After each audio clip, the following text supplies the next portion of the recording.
She protected the Alpha King's pup from an assassin. Then the Wolf Prince called her his mate. Mira Voss never planned to spend her life among wolves. She was born human, raised in a small, crowded town where money was scarce and warm meals were rare. When she heard that the Alpha King's stronghold was hiring a nursemaid for the young prince, she did not think twice. The pay was good, the rooms were warm, and for the first time in years, she would not have to worry about where her next meal was coming from. She took the job for practical reasons. She never expected it to change her heart. The prince she was hired to care for was a small boy named Aeron, barely 4 years old, with messy brown hair and a laugh that filled the entire east wing of the palace. He was the son of King Draven, the powerful Alpha King, who ruled over the wolf packs with quiet strength and unshaken authority.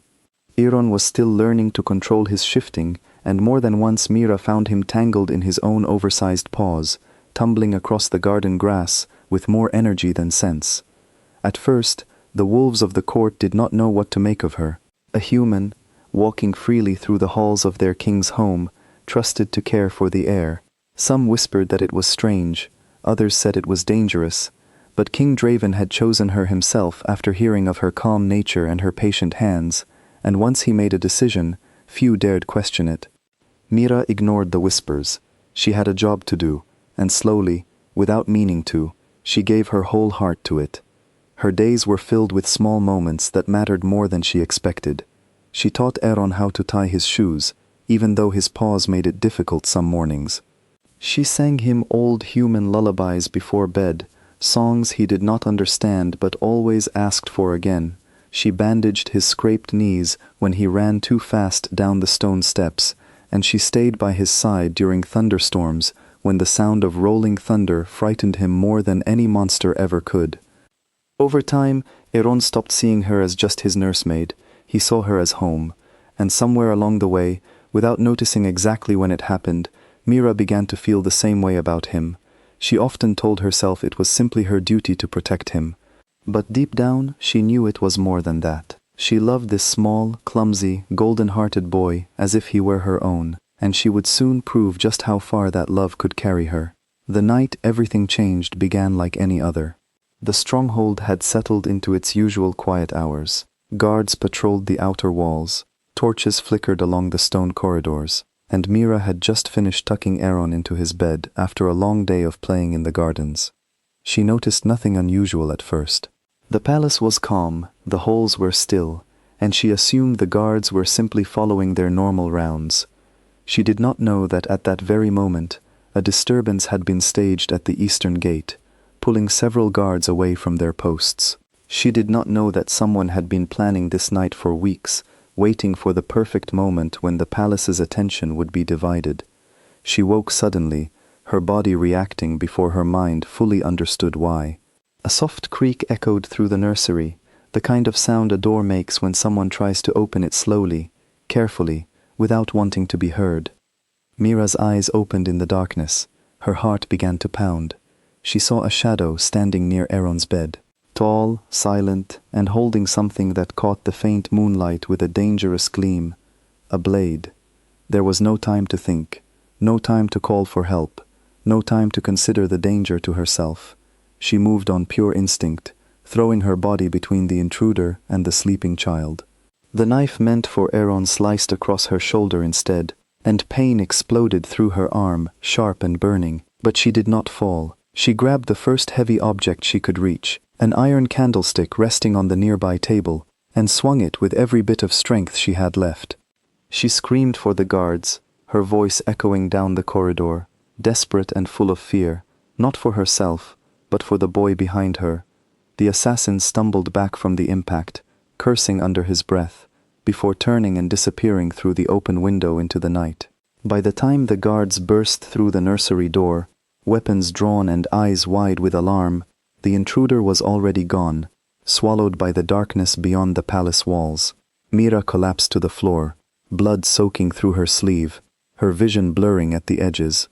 But even as pain clouded her mind, she felt small arms wrap tightly around her neck.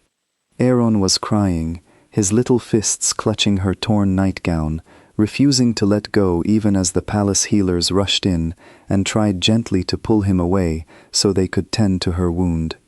"Stay with me," he sobbed, his voice trembling. "Please stay." Mira, weak and dizzy from blood loss, still managed to whisper back, "I'm not going anywhere, little one." Word of what happened spread through the stronghold before the sun had even risen. By morning, every wolf in the palace knew the story. The human nursemaid had bled to protect the heir to the throne. She had thrown herself in front of a blade without a moment's hesitation, without asking whether it was her place to do so. King Draven came to see her himself later that day. He was a tall, serious man, known throughout the pack for his quiet strength rather than loud displays of power. He stood at the edge of her bed, his gold eyes studying her bandaged shoulder and the dried blood still tangled in her hair. He said very little. He did not need to. His expression alone carried the weight of his gratitude. "The debt will be remembered," he finally said, his voice low and steady. Then he turned and left the room, leaving Mira alone with her thoughts and the dull ache in her shoulder. She expected that to be the end of it. A quiet thank you from the king, perhaps a small reward, and then life would return to normal. She never expected what came next. Later that same evening, as she rested in the healer's quiet chamber, a shadow appeared in the doorway. Mira looked up, expecting another guard or healer checking on her condition. Instead, she saw Prince Kael. Kael was the king's younger brother, known throughout the stronghold as the Wolf Prince. He rarely left his private wing of the palace, and in all the months Mira had worked there, she had never once exchanged words with him. He was known to be quiet, distant, and deeply private, a figure more often spoken about than actually seen. Yet here he was, standing in her doorway, his golden eyes fixed intently on her bandaged shoulder. For a long moment, neither of them spoke. Mira shifted slightly, unsure why the palace's most private prince would come to see her at all. Then Kael crossed the room and knelt beside her bed, his expression unlike anything she had seen from him before. Gone was the distant, guarded look the rest of the court whispered about. In its place was something raw, something almost startled. "Mate," he said softly. Mira blinked, certain the pain medicine was affecting her hearing. "I'm sorry?" Kael's jaw tightened, as though the word had slipped out before he meant to say it aloud. He took a slow breath before continuing. "Among wolves," he explained carefully, "the mate bond does not ask permission. It does not wait for a convenient time. It simply arrives, sudden and undeniable, when fate decides it is time." Mira stared at him, trying to understand. "And you're saying—" "I felt nothing," Kael admitted, his voice quiet but honest. "Watching you from a distance these past months, I told myself it did not matter, that it was simply curiosity." He paused, his gold eyes meeting hers directly. "But when I heard you had nearly died protecting a child who is not even your own, I felt everything, all at once, undeniable." Mira's breath caught in her throat. She had spent her life believing in hard work, in duty, in the simple comfort of doing her job well. She had never given much thought to wolf traditions or old bonds, spoken about only in hushed voices around the palace. And yet, looking into Kael's eyes now, she saw something she could not dismiss. Not magic exactly, but something real, something true. "I am human," she said quietly, almost as a warning. "I am not pack, I am not even a wolf." "I know," Kael said simply. "It changes nothing." Over the following days, as Mira's shoulder slowly healed, Kael visited often. At first, their conversations were careful, almost formal, both of them adjusting to a bond neither had expected. But slowly, carefully, something warm began to grow between them. Kael, who rarely spoke more than a few words to anyone, found himself sharing stories of his childhood with her, of growing up in his brother's shadow, of feeling like an outsider even within his own family. Mira, in turn, shared pieces of her own life, of the hardships she had faced growing up, of the quiet strength she had built simply by surviving. Eron, still shaken by the attack but slowly recovering, was overjoyed to learn that his beloved nursemaid and his uncle had grown close. He often ran between their rooms, delighted by the idea that Mira might become a permanent part of his family, not just his caretaker, but someone who truly belonged. The rest of the court took longer to accept the change. Whispers still followed Mira through the halls, though their tone had shifted from suspicion to something closer to respect. She had proven her loyalty in the only way that truly mattered to wolves, through action, through sacrifice, through love expressed without hesitation. Weeks passed, and Mira's wound healed into a thin scar along her shoulder, a permanent reminder of the night that had changed everything.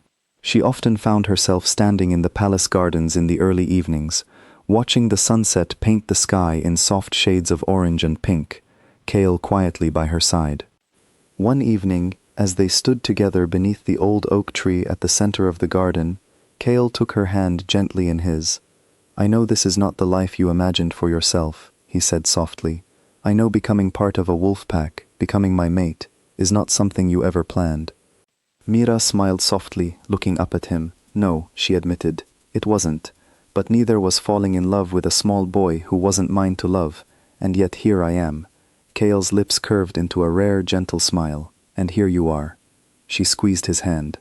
"I don't know much about fate, or mate bonds, or the old traditions your people believe in, but I know what I felt the night I stood between that blade and Aaron. I wasn't thinking about duty. I was thinking only of protecting someone I loved. That," Kale said quietly, "is its own kind of magic."